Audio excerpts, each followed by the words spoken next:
Bible ऐसा बताती है, यीशु ने कहा यदि कोई प्यासा हो तो मेरे पास आए और मुझ में से पिए। और हम प्यासे थे, हम यीशु के पास आए, हमने उसमें से पिया और हमारे अंदर से जल का वो झरना, अनंत जीवन का वो सोता बहने लगा।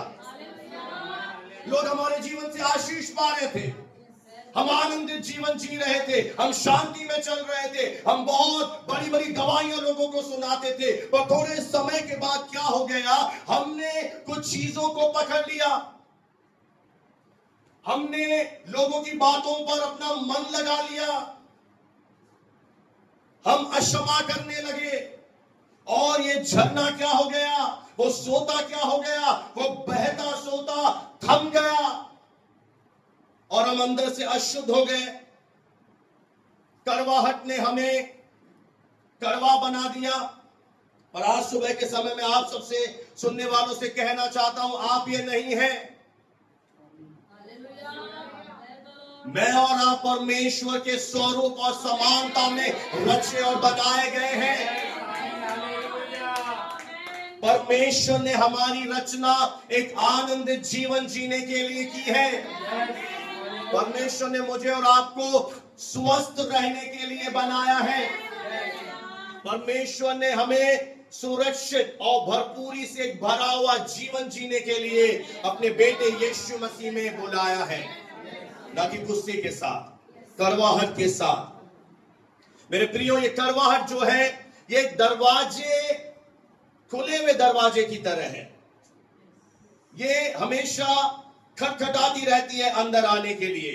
आपने कोई चोट पकड़ ली, आपने ठोकर के कारण को पकड़ लिया, और जब आप कड़वे हो गए तो आप देखोगे आपके जीवन का हर एक क्षेत्र प्रभावित होगा। आप अपने जीवन का आनंद नहीं ले पाएंगे। जो लोग कड़वाहट से भरे रहते हैं वे अपना आपा जल्दी खो देते हैं, यानी कुछ भी बात नहीं होगी वे क्रोधित हो जाएंगे, वे गुस्सा दिखाएंगे, उनके रिश्ते मजबूत नहीं होते। क्योंकि बाइबल ऐसा बताती है कि कड़वाहट एक जड़ है। इब्रानियों 12:15 अगर आप पढ़ेंगे तो कड़वाहट को एक जड़ से उसे तुलना की गई है। और आप अच्छी तरह जानते हैं कि जड़ें हमें दिखाई नहीं देती हैं। पढ़ देंगे 12:15, इब्रानियों 12:15। ध्यान से देखते रहो, ऐसा ना हो कि, देखिए ऐसा ना हो कि कोई परमेश्वर के अनुग्रह से वंचित, हाँ, आप में से कोई क्या हो जाए। ये बहुत ही डेंजरस है।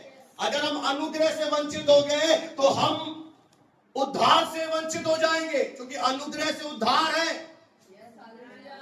अनुग्रह से वंचित मत हो जाना, अनुग्रह ही तो सब कुछ है। आगे, या कोई कड़वी जड़, या तुम्हारे जीवन में क्या आ जाए, कोई कड़वी बिटर फूट कर क्या देती है, वो आपको क्या देगी मेरे प्रिय, वो आपको कष्ट देगी। कड़वी जड़ आपके अंदर से कड़वाहट प्रकट करेगी। कड़वी जड़ आपके जीवन से नफरत को प्रकट करेगी। कड़वी जड़ अक्षमा को दिखाएगी। कड़वी जड़ आप अपने आप को हकीर समझना शुरू कर देंगे। कड़वी जड़ आपको गुस्से से भर देगी। ये अलग अलग प्रकार के फल आपके जीवन में आना शुरू हो जाएंगे। इसलिए आपको क्या करना है, अपने मन की हमें रक्षा करनी है, हमें आइडेंटिफाई करना है, पकड़ लेना है कि अगर कोई कड़वी जड़ तो नहीं आ रही। क्या मैं इस व्यक्ति के कारण, इसने मेरे साथ बुरा बर्ताव किया, इसने मेरी इंसल्ट करी, इसने मेरी बेइज्जती करी, क्या मैं इस बेइज्जती को लेकर तो नहीं बैठ गया, क्या मैं इन बातों को लेकर तो नहीं चल रहा, क्या मैं परमेश्वर में चल तो रहा हूं पर क्या मेरे अंदर ये जड़ तो नहीं आ गई है। इसीलिए प्रियो, आपको दिखाई नहीं देगी थोड़े समय तक, पर थोड़े समय के बाद ये इस प्रकार के फल आपके जीवन में लेकर आएगी। आपको क्या करना है, अपने आप को अशुद्धता से आजाद करना है। आपको बचना है, क्योंकि हम कौन है, हम परमेश्वर के लोग हैं। और बाइबल साफ कहती है, धन्य है वे जिनके मन शुद्ध हैं। ये आपको करना है। पड़ोसी से बोले ये आपको करना है बहन और भाई। ये अनुशासन का काम परमेश्वर नहीं करेगा, उसने अपने अनुग्रह में कर दिया। आपको रोकना है उन चीजों को। ये बाइबल में लिखा है गार्ड योर हार्ट, अपने मन की रखवाली कर। कौन रखवाली करेगा? आप स्वयं। आपको क्या करना है? उन्हें आने से रोकना है, उन्हें आने से रोकना है। क्योंकि अगर ये बातें मेरे मन में आ गई तो मैं चल तो प्रभु में रहा हूं, पर मैं कहीं अशुद्ध ना हो जाऊं। कि बाइबल कहती है ब्लेसेड आर दोज दो जिनके हार्ट प्योर है, जिनके मन शुद्ध है, क्योंकि वे परमेश्वर को देखेंगे, यानी उसकी सामर्थ्य को देखेंगे, बड़े बड़े मिरेकल देखेंगे, परमेश्वर के बलवंत हाथ को देखेंगे। और उसे देखने के लिए हमें कंटिन्यूअसली क्या करना? अपने मन को शुद्ध रखना, बचाना है हमें इन चीजों से, हमें दूरी बना लेनी है इन चीजों से।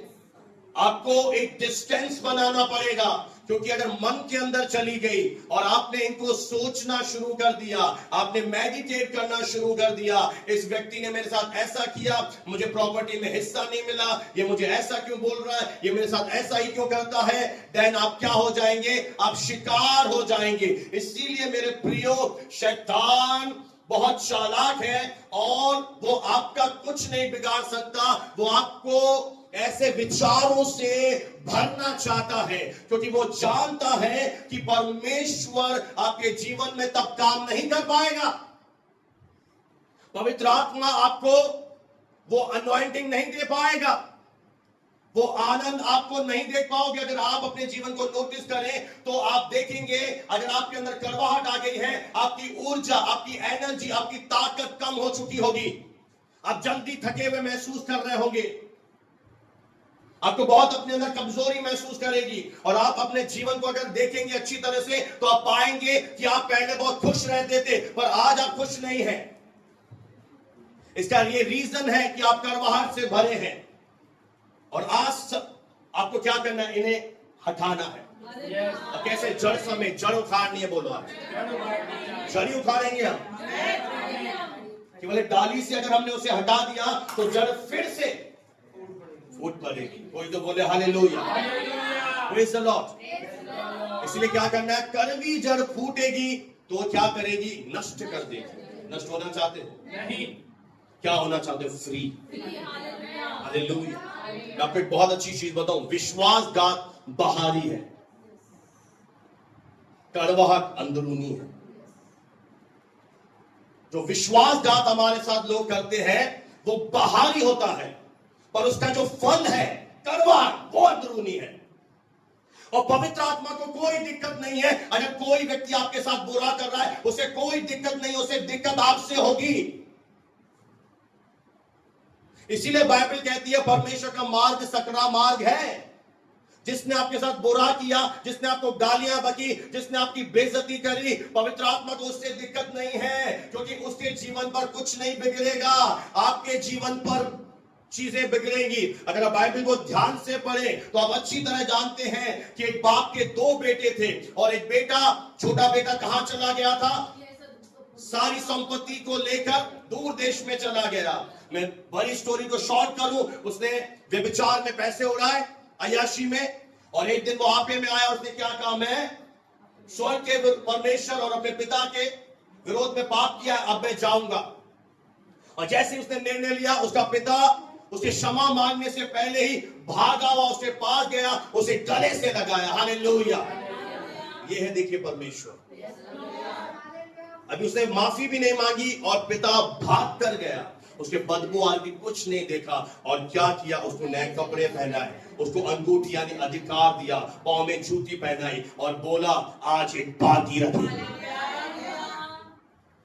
बना हुआ बछड़ा लाइए, आज एक बड़ा भोज करेंगे। ये मेरा बेटा मर गया था पर ये जिंदा हो गया है। पर उसी घर में एक बड़ा बेटा था, बोलो, जिसे मरोड़ा आया। उसको क्या करवाहट आई कि हे पिता, मैं बचपन से तेरे साथ हूं, आज तक तूने मेरे मित्रों के लिए एक भी बछड़ा नहीं दिया, मुझे एक भी आनंद करने का मौका नहीं दिया, कुछ मुझे नहीं दिया, और ये तेरा बेटा जो पाप करके लौटा है इसके लिए तू पार्टियां दे रहा है, तू कैसा पिता है? अब मुझे एक बात बताइए, पार्टी तो चल रही थी हाँ या ना? बेटा जो बड़ा था वो पार्टी से बाहर था। यानी अगर आप कड़वाहट से भरे रहेंगे तो दुनिया में तो आनंद होगा, पार्टियां चलेंगी, सेलिब्रेशन होगा, पर आप उस चीजों से दूर चले जाएंगे। ये कड़वाहट कुछ ऐसी है कि आपको लगेगा कलीसिया में सेलिब्रेशन हो रहा है, जश्न मनाया जा रहा है, लोग खुश हो रहे हैं, लोग आनंदित हो रहे हैं, मेरे जीवन में क्या है, मैं पार्टी में क्यों नहीं जा पा रहा हूं? रीजन है कड़वाहट। तो पिता ने एक बहुत अच्छी बात बोली, आज ध्यान से सुनिएगा, कि मेरे बेटे जो कुछ मेरा है सब तेरा है। हालेलुया।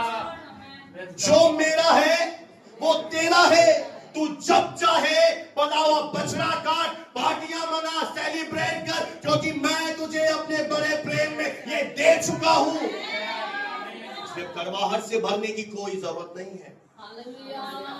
इसलिए लोगों से जलन रखने की कोई जरूरत नहीं है। लोगों के घर में गाड़ियां आ रही हैं, बंगले आ रहे हैं, वो करोड़पति बढ़ रहे हैं, वो बढ़ते जा रहे हैं। अरे जलन क्यों रख रहे हो? पिता ने आपको सबसे बड़ी मिल्कियत विरासत दे दी है। कब्जा कर, यूज योर फेथ। अपने विश्वास से इन प्रतिज्ञाओं पर कब्जा कर, अपनी चंगाई को ले। तू बेबस नहीं है खुदा में, तेरा खुदा जिंदा खुदा है। इसलिए कोई रीजन नहीं है कि आप कड़वाहट से भरे रहे, किसी से जेलस करें, नहीं।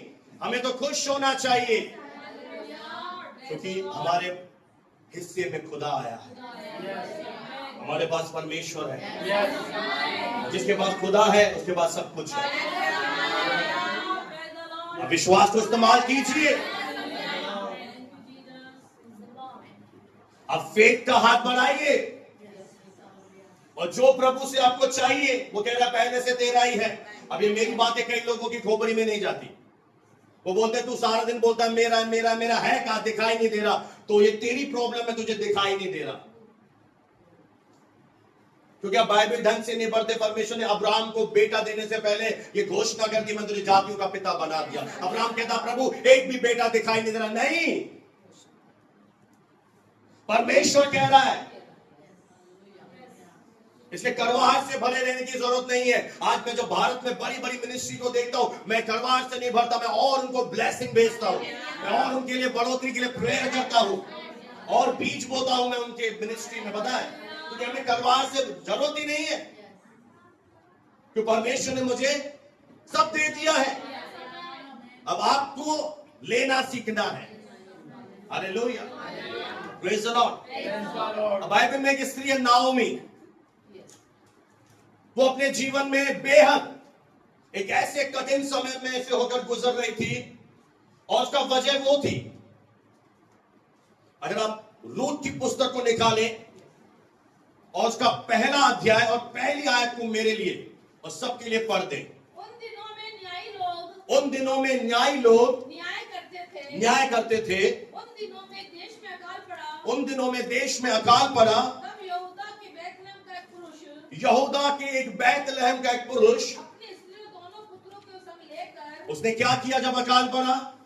अपनी स्त्री पत्नी को लिया, अपने दोनों बच्चों को लिया, महलोन और किलियोन को, और लेकर कहां चला गया? मोआब के देश में परदेसी होकर रहने के लिए मोआब के देश में परदेसी होने के लिए चला। अगर आप बाइबल को ध्यान से पढ़ेंगे तो बैतलहम का अर्थ होता है रोटी का घर। बोले रोटी का घर।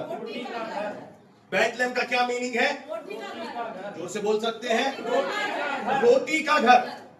और इस बंदे ने क्या किया? उस रोटी के घर में जब घटी हुई तो उसने ये निर्णय लिया कि यहां पर तो रोटी मिल नहीं रही है, तो चलो हम क्यों ना शत्रुओं के देश में जाते हैं। और ये इसके जीवन का सबसे बेकार निर्णय था।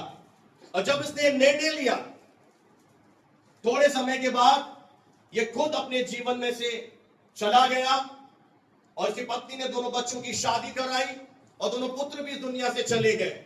मेरे प्रियो, आपके जीवन में ये सबसे खतरनाक डिसीजन होगा कि आप कलीसिया, जिसे रोटी का घर कहा गया है, जहां आपको सारी आत्मिक आशीषें मिलती हैं, जहां आपको वचन सिखाया जाता है, और ये निर्णय आपके पिता ने लिया है, आपको चाहे अच्छा लगे ना लगे।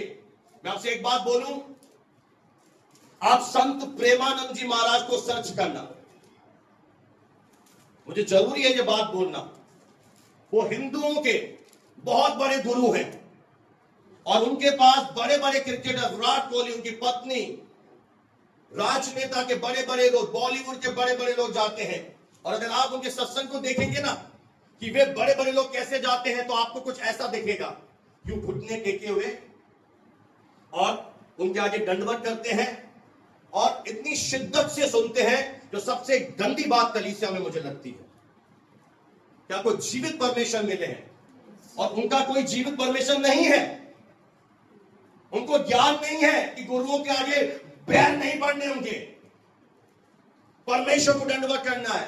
वो इतनी शिद्दत से सुनते हैं क्योंकि उन्हें ज्ञान नहीं है सच्चा, उन्हें परमेश्वर नहीं मिला। वो धर्म कर्म के कामों पर विश्वास करते हैं और इतनी शिद्दत से वचन सुनते हैं, इतना आदर करते हैं, जो सबसे कलीसिया में ये बात नहीं पाई जाती। क्योंकि जब आपको ज्ञान मिल जाता है, आप घमंड से कई बार लोग भर जाते हैं। आपको ये ज्ञान जब मिला था, आपको नम्र बनना था और पास्टर का आदर करना था और परमेश्वर के वचन को ध्यान से सुनना था। पर यहां पर मैं देखता हूं, कोई इधर देख रहा है, कोई उधर देख रहा है, कोई पसीने पहुंच रहा है। ये बेकार कर रहा है, लगता है बुरी लगेंगी, और आपके भलाई के लिए गलत काम कर रहे हैं आप यहां पे आके। आप आशीष नहीं कमाओगे, फिर पांव पे पांव रख के बैठना भी मत, बहुत गलत चीजें हैं।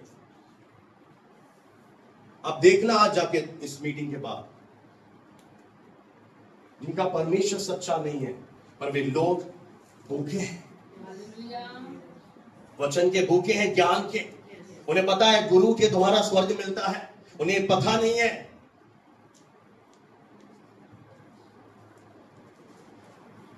इस भाई ने, अगर परमेश्वर के घर में आप आते हो और आपको कोई समस्या भी होती है, मैं आपसे कहना चाहता हूं, उस दुख में, उस समस्या में परमेश्वर के घर में बने रहो। कभी ये डिसीजन मत लेना कि मैं परमेश्वर का घर छोड़ दूं। आज जितनों ने इस घर को छोड़ा है, आप देख लेना उनके अंत को। आज आपको दिखेगा नहीं, क्योंकि दुष्ट अभी लगेगा फल रहा, फूल रहा है, परमेश्वर से आशीषें पा रही, पर एक दिन आप उनके अंत को देखना कि उन्होंने जब घर को छोड़ा है, क्या उनके जीवन में होगा। यहां पर जब उन्होंने परमेश्वर के घर को छोड़ा, शत्रु उनके ऊपर हावी हुआ, ना उस बहन का पति गया, दोनों बेटे चले गए और ये बिल्कुल अकेलेपन में आ गई। एक ऐसे कठिन समय से ये होकर ये बहन गुजरने लगी। कई बार आपको लगेगा कि मेरा जीवन अन्यायपूर्ण है, हाँ, ये कई बार आपको जीवन मुश्किल लगेगा, पर मैं आज आपको बता दूं, परमेश्वर हर मौसम में आपको अनुग्रह देता है। आपको वो सहन करने से बाहर परीक्षा में जाने नहीं देगा। यहाँ पर परमेश्वर की कोई गलती नहीं थी, इस बहन के परिवार की गलती थी। अगर आप वो व्यक्ति मेरी आवाज सुन रहे हैं, आपको परमेश्वर के दास ने भविष्यवाणी बोली थी कि ऐसा कर, आप करने में असफल हुए, उस कारण से आपकी शादियां बिगड़ी, उस कारण से आपके बच्चे पैदा नहीं हुए, उस कारण से आपके जीवन में ब्लेसिंग नहीं आई, तो मैं आज आपको बता दूं, आपकी गलती से बड़ा है उसका अनुग्रह। आज भी आपको दोबारा मौका देगा। आपकी गलतियों से भी बड़ा है परमेश्वर का अनुग्रह। ऐसे समय में यह स्वाभाविक हम करवाहट से भर जाए। ऐसे समय में आप अंदर से टूट सकते हो, बिखर सकते हो, पर परमेश्वर का वचन आपको संभालेगा। हालेलुया। आपको ऐसे समय में विश्वास से भरकर बोलना है। ध्यान से सुनिए, मैं जानता हूं कि इस समय भी सब कुछ परमेश्वर के नियंत्रण में है। परमेश्वर की सारी योजनाएं मेरे भलाई के लिए है। जिन बातों से होकर मैं गुजर रहा हूं वे अच्छी नहीं है, परंतु मेरा परमेश्वर इन्हीं बातों में से मेरे जीवन के लिए भलाई को निकालेगा। Hallelujah, praise the Lord. ये आपको एक एटीट्यूड रखना है। हारना बहुत आसान है, क्विट करना, मैदान छोड़ना बहुत आसान है, मुश्किल है बने रहना।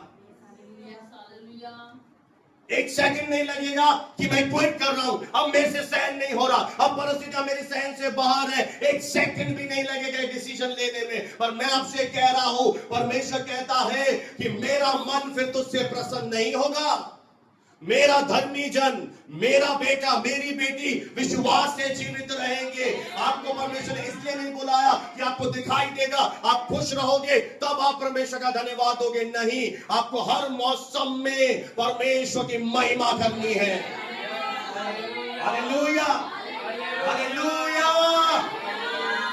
आपको प्रूव करना है अपना सिलेक्शन। आप कहते हो, मैंने आपको बताया आप चुने हुए हो, आप बुलाए हुए हो, देन प्रूव इट, प्रूव कीजिए। ऐसा मुझे एक सैनिक बताइए जिसे मिलिट्री वालों ने भर्ती किया हो और वो दुनिया को प्रसन्न करे। उसे पता है अगर मैं दुनिया को प्रसन्न करूंगा तो मुझे लात लग जाएगी नौकरी से। मुझे अपने स्वामी को प्रसन्न करना है, मुझे अपने देश के लिए मरना है, मिटना है, चाहे मैं शहीद हो जाऊंगा पर मैं अपने देश के लिए करूंगा। तो आपको किसके लिए करना है? खुदा के लिए। आपको लोगों के सामने अपने आंसू भी नहीं दिखाने हैं। आज तक मैंने किसी के आगे मैं नहीं रोया। आज तक आप लोग आज बताइए क्या समझते हैं? मेरे पास बहुत पैसा है, 4 व्हीलर आ गई, ये है वो है। नहीं है, पता नहीं कैसे खुदा जरूरतें पूरी कर रहा है। पर हम रोते नहीं है लोगों के आगे, उनके आगे भड़कते नहीं है कि मुझे मेरी मदद कर, मैं इस कंडीशन में जा रहा हूं। क्यों? मैं अपने परमेश्वर को छोटा करूं, मैं अपने परमेश्वर को बड़ा बनाऊंगा। मुझे याद है एक बहन की गवाही जो अजमेर की कलीसिया ने, नाम नहीं बताऊंगा, वो मेरे साथ विजिट पे चली और जो प्रार्थना थी वो योद्धा थी। वो उस घर में प्रेयर करने गई थी और प्रेयर करने के बाद वो रोने लगी, मेरा बेटा चला गया, प्रभु ने उसे बचाया नहीं। मैंने कहा ये मूर्खता की बातें हैं, ये अपरिपक्वता है, या आपको प्रभु का मैटर है। आपको लोगों के सामने एक मिसाल बनना है। आपको लोगों के सामने क्या बनना है? एक गवाह बनना है। Hallelujah, hallelujah, praise the Lord. तो ये परमेश्वर ने आपको बहुत बड़ी बड़ी गवाहियां दे रखी है। उस समय मेरे प्रियो, आपके मन का हर एक विचार आपसे कहेगा अब कुछ नहीं हो सकता, अब सब कुछ खत्म हो गया है, अब कोई आशा की किरण बाकी नहीं बची है। पर मैं आपसे आज सुबह के समय कह रहा हूं, इस झूठ पर कतई विश्वास न करें। यदि परमेश्वर ने आपके लिए बड़े बड़े काम नहीं रखे होते, महिमा नहीं रखी होती, तो आप जिंदा नहीं होते, आप जीवित हैं। इसका ये प्रूफ है कि परमेश्वर ने आपके लिए बना रखा है। शाम को पवित्र आत्मा ने एक वर्ड मुझे दिया कि अगर किसी बातों में देरी हो रही है तो उसका मतलब है तेरे लिए स्वर्ग बड़ी चीजों की तैयारी कर रहा है। आपका एटीट्यूड कहेगा, एक विचार कहेगा छोड़ दे, कुछ नहीं होगा। पर विश्वास के जो योद्धा होते हैं, जो फेथ के लोग होते हैं, जो सूबेदार की तरह विश्वास रखते हैं, जो एक उस लहू बहने वाली स्त्री की तरह विश्वास करते हैं, उसने सब कुछ अपना करके देख लिया, सारा धन वेस्ट हो गया, कुछ आशा की किरण नहीं बची। पता नहीं कितने सालों से लहू लगातार बह रहा है, बेइज्जती आ रही है, लहू बह रहा है, बेइज्जती आ रही है, लहू बहता जा रहा है, इंसल्ट पे इंसल्ट हो रही है, शर्मिंदगी हो रही है, बाहर नहीं निकल पा रही, किसी से आंखें नहीं मिला पा रही। पर उसने कहा यदि मैं इस खुदा के, इस जीसस के वस्त्र छू लूंगी, मुझे विश्वास है मैं चलती हूं। कहां से आया विश्वास? कहां से विश्वास आया? उसे पता था ये यीशु मुझे निराश नहीं करेगा, यीशु मसीह आपको कभी भी अकेला नहीं छोड़ेगा, वो आपको कभी भी निराश नहीं करेगा। जब सब कुछ खत्म भी हो जाएगा उस समय भी वो ऐसा परमेश्वर है, आपके लिए वहीं से नए रास्ते खोल देगा। आपका जीवन लोगों के लिए एक महिमा का, गवाही का जीवन होगा। Hallelujah, hallelujah. मेरे प्रिय, नाओमी अपने जीवन से इतना निराश हो गई, इतना हताश हो गई कि उसने अपने नाम को भी बदल दिया। और जब वो फिर से बैतलहम में गई और उसे गांव वाले उसे देखकर बोलने लगे, हे नाओमी, हे नाओमी, उसने कहा मुझे नाओमी मत कहो, मत बोल, मुझे मारा कहो। मैं कुड़ी हुई हूं, मैं दर्द से भरी हुई हूं, मैं टूट गई हूं, मुझे परिस्थितियों ने तोड़ दिया है। मैं आपसे कहना चाहता हूं मेरे प्रियो, परमेश्वर ने आपके जीवन के ऊपर आशीषें दी है, परमेश्वर ने आपके जीवन के ऊपर समृद्धि की है, आपको आनंद दिया है। आप कभी भी परिस्थितियों के कारण गलत भविष्यवाणी अपने जीवन के लिए मत करना। अगर कोई कर रहा है बंद कर देना, क्योंकि शैतान चाहता है कि तेरे मुंह से तुझे बर्बाद कर दे, क्योंकि उसे एक सिद्धांत अच्छी तरह पता है जो हमें नहीं पता। अगर आप यहूदियों से मिलेंगे जाके, यहूदियों को इस बात का एक अटूट विश्वास था कि आशीषें बोलने के द्वारा आती है, श्राप बोलने के द्वारा आता है। शब्दों को वो जानते थे, इसलिए पता है उसके पिता ने क्या किया। इसहाक ने अपने बूढ़े होने के समय, उसकी आंखें धुंधली पड़ गई थी, और उसने अपने बेटे एसाव से कहा, मेरी मनपसंद का भोजन बना के ला, ताकि मैं जी भर के वो खाऊं और तुझे दिल से आशीर्वाद दूं। अब मुझे एक बात बताइए, इसमें अच्छे भोजन की कहां जरूरत पड़ी? कोई है समझदार? वो ऐसे नहीं दे सकता था? बोलिए ना, क्यों उसने बोला कि मेरी पसंद का भोजन चाहिए? क्योंकि याद रखें, आशीर्वाद हमेशा दिल से आता है।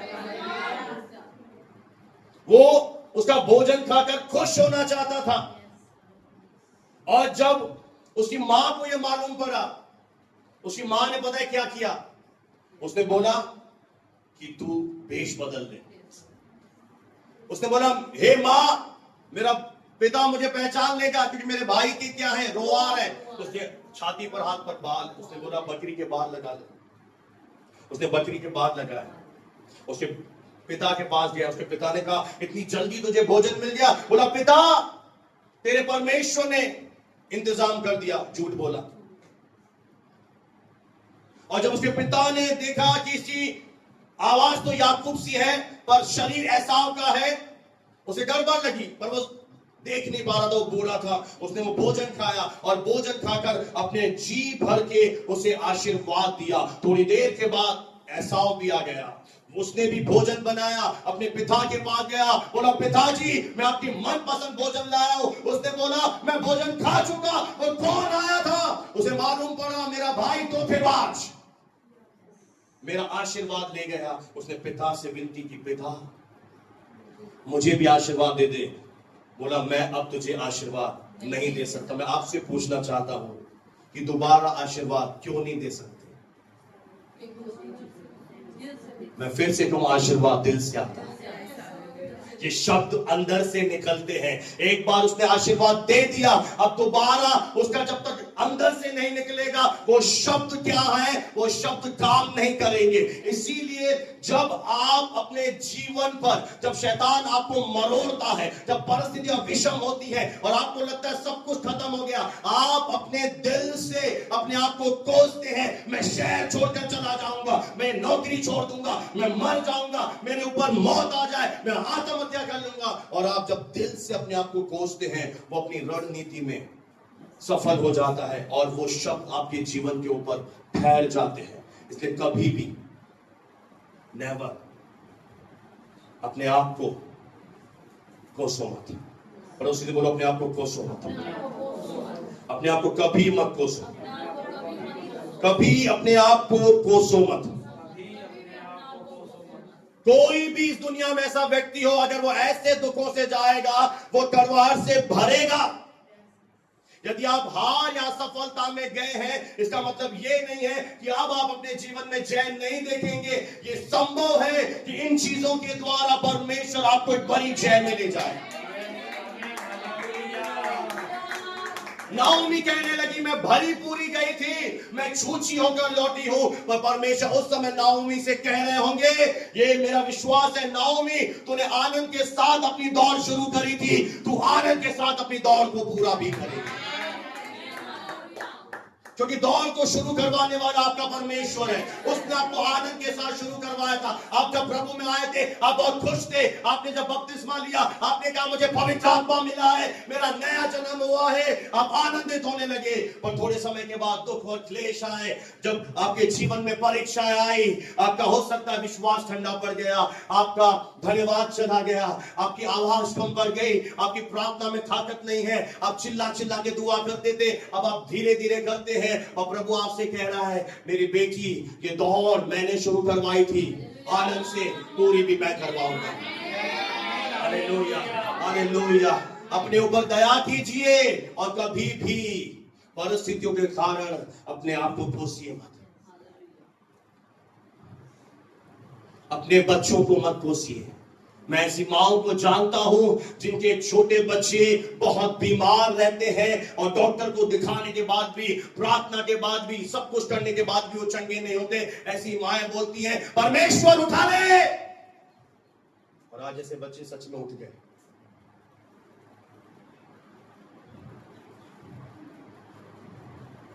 क्योंकि आपने अपने मुंह से दुष्ट को अधिकार दिया। आपने परमेश्वर से कहा, प्रभु ऐसे तो मौत दे दे, तो मौत आई। दया कीजिए। आज आप शायद शब्दों के महत्व को नहीं जानते। ये शब्द से दुनिया बनी है। विश्वास से हम जान जाते हैं, परमेश्वर ने बोलकर ये सृष्टि बनाई है। अब आप अगर सोचिए, बोलकर हम चीजों की रचना कर सकते हैं, तो बोलकर हम चीजों को मार भी सकते हैं। चीजें डेड भी हो सकती हैं, गलत चीजों के द्वारा वो चीजें मर भी सकती हैं। इसीलिए दया कीजिए सुबह के समय, कैसी भी परिस्थितियां हो, विश्वास से भरकर बोले, लोगों ने आपका दिल दुखाया है, पर आपके पास ये अधिकार नहीं है कि आप लड़ाई के बदले लड़ाई करें। युद्ध यहोवा का है, यहोवा लड़ेगा, तुम चुपचाप रहो, तुम अपना प्रेम मत खो। Hallelujah, hallelujah. जब प्रभु स्वर्ग से आपको देख रहा है, वो आपको भरा पूरा देख रहा है, वो आपको सफल देख रहा है, वो आपको स्वस्थ देख रहा है, वो आपको मजबूत देख रहा है, वो आपको विजयी देख रहा है। प्रभु कह रहा है, मोआब में तुझे तकलीफ हुई थी, परंतु बैतलहम में तेरे लिए ब्लेसिंग्स रखी है। Hallelujah, praise the Lord. इसलिए कड़वाहट को छोड़ दीजिए, आज रिलीज कर दीजिए, आजाद हो जाइए। ये प्रेयर को रोक देती है। अक्षमा बहुत घातक है, ये चंगाई नहीं होने देती है। ये आपकी ब्लेसिंग का सबसे बड़ा शत्रु है। कड़वाहट ऐसा जहर है जो आपके भविष्य को खराब कर देगा। इसलिए इस कड़वाहट से बचें। प्रभु यीशु ने अपनी देह के दिनों में साफ कहा कि ठोकरों का लगना अवश्य है, ठोकरें लगेंगी, कड़वाहट आएगी, दर्द आएगा, पर हाय उस मनुष्य पर जिसके कारण से आई है।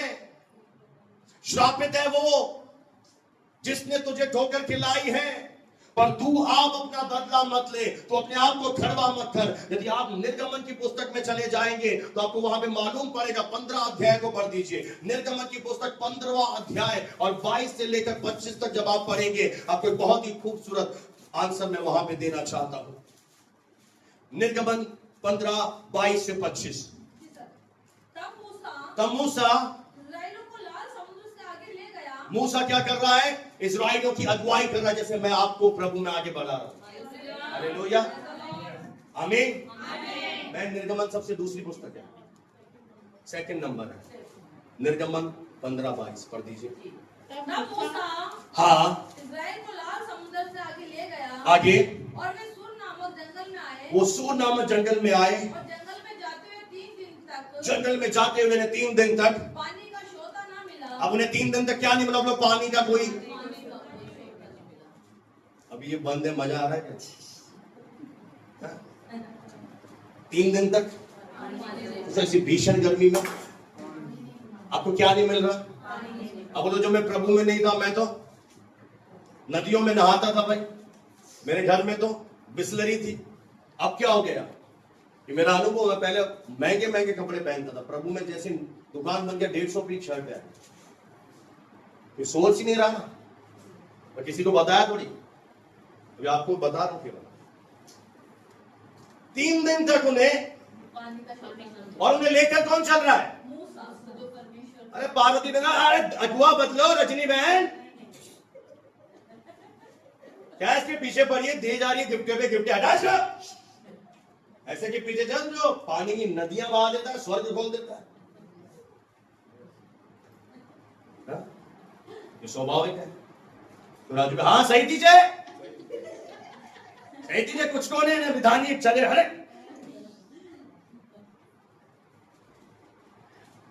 फिर सब एक दूसरे से बात करते हैं ना फोन पे, उसने पहुंची, उसने इधर पहुंचा दी, तो क्या हुआ? 3 दिन तक। अब मूसा कौन है? मूसा के द्वारा लाल सागर तो भाग हो गया और वो थल ही थल वहां से निकल पड़े, बड़े बड़े चमत्कार हुए। पर आज क्या हो रहा है? मूसा भी साथ है, पर 3 दिन तक। अरे करो ना प्रभु के दास, क्या करूं? पहले भी कर रहा था, अभी भी करो, आ ही नहीं रहा उधर, क्या करूं बता? थोड़ा धीरज धरना। 3 दिन तक उन्हें पानी का कोई सोता नहीं मिला, और क्या हो गया? फिर मारा नामक एक स्थान पर। फिर वे कहां आ गए? मारा नामक। मारा का मतलब है कड़वा। वे कहां गए? कड़वे स्थान पर आ गए। फिर वहां का पानी खारा था। अब वहां का पानी कैसा था? खारा था। वहां का कैसा था? बोले मुंह, यहाँ का पानी पूरा खारा। घर से बोतल भर के लाते हैं यहाँ के विश्वास से। बोला भवन में तो, बोला पास्टर खुद बाहर से भर के लाता है, हम क्या से उसके मटके में से पिए, या खुद ही मीठा नहीं है। तो वहां जहां गए मेरे प्रियों, बताओ कई बार आपके जीवन में एक बड़े द्वार के खुलने से पहले दरवाजे बंद रहते हैं। कई बार ऐसा होता है कि जब परमेश्वर एक बड़ा दरवाजा खोलने वाला होता है, छोटे छोटे दरवाजे वो बंद कर देता है, और उस समय आपको लगता है ये क्या हो रहा है? ये परमेश्वर एक महान काम कर रहा है। मूसा भी है, पानी नहीं मिल रहा, फिर थोड़ा रहम किया प्रभु ने, पानी मिला तो सही, वो भी खारा। हमारे बच्चों में पोयम में मुझे बहुत अच्छी लगती है, मैं आशीष को पढ़ाता हूँ। एक बार बिल्ली जा रही थी मिशन पे, बोलो मिशन पे जा रही, उसने पूछा बिल्ली मौसी कितने चूहे खाए? बोले क्या बताऊं लोमर भाई, एक ही चूहा मिला, वो भी सारा मरा हुआ। ऐसे पढ़ाता हूं, बच्चों को याद हो जाती है। क्या है? कहा याद है तेरे बेटा? याद है। बिल्ली बता रही एक ही मिला, वो भी साला। आप बोलो यार पानी नहीं मिल रहा था, अब पानी मिला, ये भी खारा। ये क्या मेरे जीवन में हो रहा है? ये उसकी लीला है, लीला है, बोलते ना लीला करना, लीला। ये कब तक लीला पीला करेगा? तेरा हाल खराब हो गया यार, कब तक बरतेगा प्रभु? दुष्टों को परखता नहीं है, दुष्टों के तो बच्चों पे बच्चे, बच्चे पे बच्चे, बच्चे पे बच्चे, गाड़ियां पे गाड़ियां, धन पे धन आता जा रहा है, आता जा रहा है। और मैं यहां पर ओ प्रभु दाल दे दे, तब दाल आ रही है। हाँ धर्मियों को थोड़ा सा जाना पड़ता है, पर धर्मी का हमेशा का जीवन आशीषित है। धर्मी जब परीक्षाओं से जाते हैं और मजबूत बनकर निकलते हैं। हालेलुया। इसलिए पड़ोसी से कहे ये मत कहना ये अजीब क्या हो रहा है। पता है जब मैं अजमेर में, मेरे को मम्मी ने घर लेके दिया, वहां पे मेरे घर से बाहर के लोग भी पानी भरते थे। मैंने कहा वाह। और जब ये बंदा pastor Rajendra David, reverend Bernard David बड़े बड़े दासों से प्रार्थना करा के उस घर में गया, पानी आना बंद हो गया। ये क्या हो गया? ये पड़ोसी भरते जाते थे, तब तो ये जैसे ही मैं गया,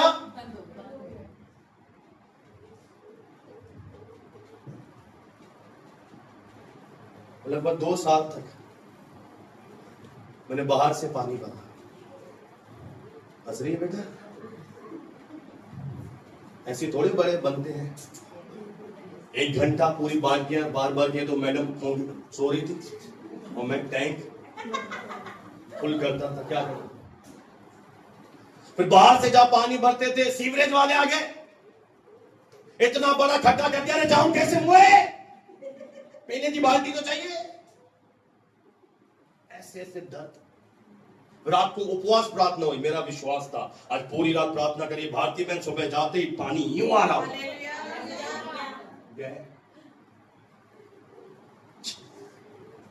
कुछ नहीं है।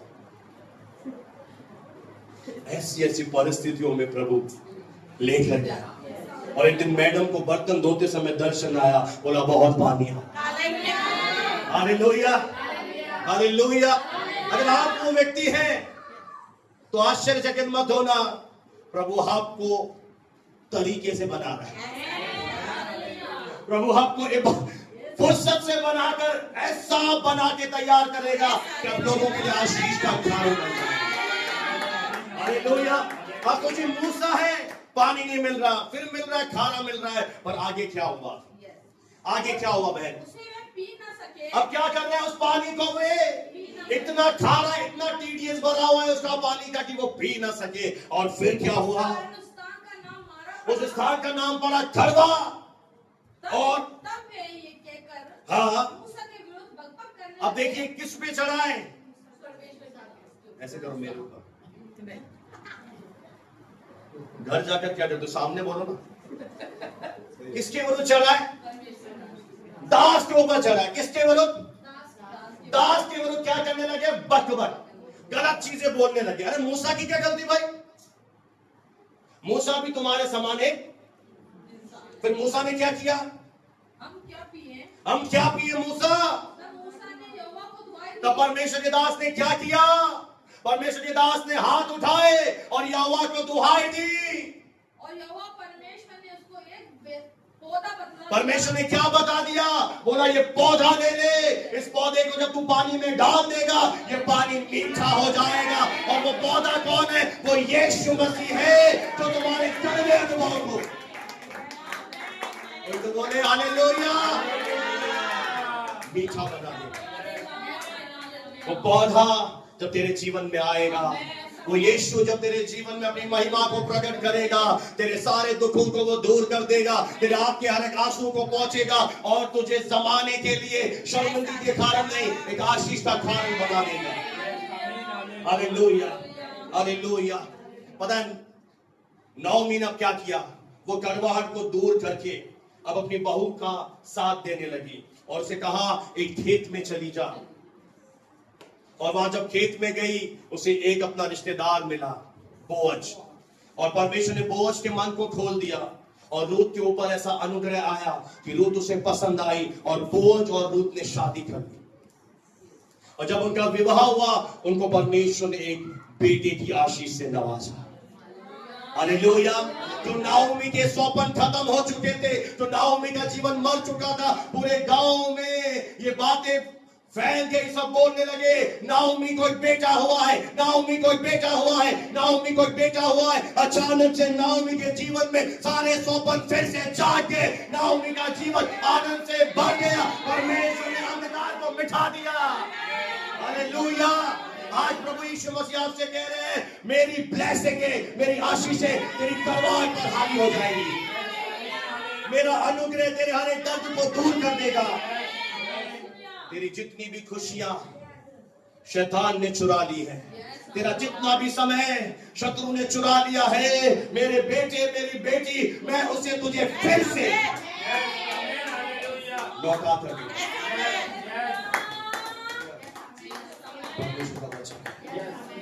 तेरा दर्द व्यर्थ नहीं जाएगा। Hallelujah, praise the Lord. जो प्रभु ने आपके लिए योजना बनाई है, कोई मनुष्य, कोई दुनिया की ताकत उसे पूरी होने से नहीं रोक पाएगा। क्योंकि परमेश्वर के बेटे ने, जब आप अगर लेवी व्यवस्था को पढ़ेंगे तो 5 प्रकार के बलिदान है, उसमें एक बलिदान है दोष बलि। मैं आपको केवल मुंह से बता दूं, उसमें जब कोई चोरी करता था, कोई लूटता था, तो परमेश्वर ने एक नियम बनाया था, अगर 100 लूटा तो 120 भर के देगा, 10 लूटा तो 12 भर के देगा, यानी 120%। और प्रभु यीशु मसीह हमारी दोष बलि बन गया। तो जो कुछ शत्रु ने हमारे जीवन से इन पिछले समय में लूटा है, हमारे प्रिय इस दुनिया से चले गए, हमारे जीवन में बीमारियां आई, हमारे जीवन में दुख आए, निराशा आई, ऐसी विषम परिस्थितियां आई, प्रभु यीशु मसीह ने क्रूस पर उसका पूरा पूरा दाम चुकाया। और पूरा ही नहीं चुकाया, ओवर पेमेंट भी कर दिया। इसलिए वो कहता है मैं तुझे भर के दूंगा। अगर आपको विश्वास नहीं हो रहा मेरे कहने पर, मैं आपको लिखित वर्ड दे रहा हूं, अब घर जा में से क्लेम करना। भजन 69 का 4 पढ़ के सुना दीजिए। ये दाऊद ने आत्मा में होकर यीशु मसीह के लिए बोला है। भजन 69 69 का 4 आयत, चौथी आयत, जोर से सबको पढ़ के और लिख दीजिए। जिसको मिल जाए वो पढ़े। 69 का 4। जो अकारण यानी बिना किसी बात के मेरे शत्रु हैं, वे गिनती में मेरे सिर के बालों से अधिक, वह गिनती में क्या है, मेरे सिर के बालों से भी ज्यादा है। आगे, मेरे विनाश करने वाले जो व्यर्थ मेरे शत्रु हैं, मेरे विनाश करने वाले जो बिना किसी बात के मेरे शत्रु हैं, वे सामर्थी हैं, वे सामर्थी हैं। इसलिए जो मैंने जो मैंने चुराया नहीं, वह भी मुझको देना पड़ेगा। वह भी मुझको देना पड़ेगा। इधर देखिए, लूटा किसने? शैतान ने। समय लूटा, अच्छे समय को बैड टाइम में बदल दिया। बीमारियां, निराशाएं, दुख, कठिन परिस्थितियां। प्रभु कह रहा है मैं रिस्टोर करूंगा। तो मैंने लूटा नहीं, उसकी हानि में तुझे भर के दूंगा। हालेलुया। इसलिए आज सुबह के समय अगर आप विश्वास करते हैं तो अपने सौपनों को दफनाए नहीं, आज फिर से एक नया सौपन देखना शुरू करें। आज फिर से लोगों से प्रेम करना शुरू करें। आज फिर से भरोसा करना शुरू करें, क्योंकि किसी के पास गारंटी नहीं है कि हम कल जीवित रहेंगे या नहीं। ये जीवन थोड़ा है, ये जीवन नाजुक है। इस जीवन को कड़वे रहने से, अक्षमा करने से खराब मत कीजिए। इस जीवन को पूरे आनंद के साथ जिए। ये प्रभु ने आपको आनंद के लिए बनाया है। हालेलुया। कल की चिंता करके आज परेशान क्यों हो रहे हो?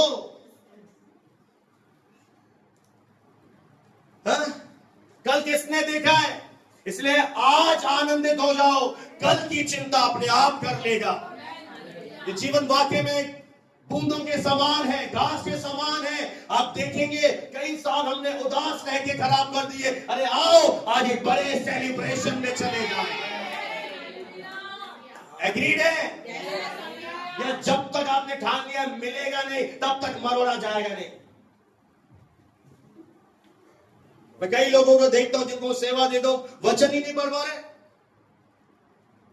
अरे इतने दुख में क्यों डूब गए हो कि इतनी महान सेवा भी तुमसे नहीं हो पा रही, भवन में नहीं आ पा रहे, आराधना नहीं कर पा रहे। अरे जिंदगी 2 दिन की है, इसे आनंद के साथ जियो। अगर विश्वास करते हो परमेश्वर ने मेरे लिए बड़ा रखा है, कल एक बड़ा काम होगा, एक महिमा से बड़ा काम होगा, तो प्रभु का वचन कहता है आनंद हो जाए। आज का दिन दुख मनाने का नहीं है, आज का दिन आनंद का दिन है। आज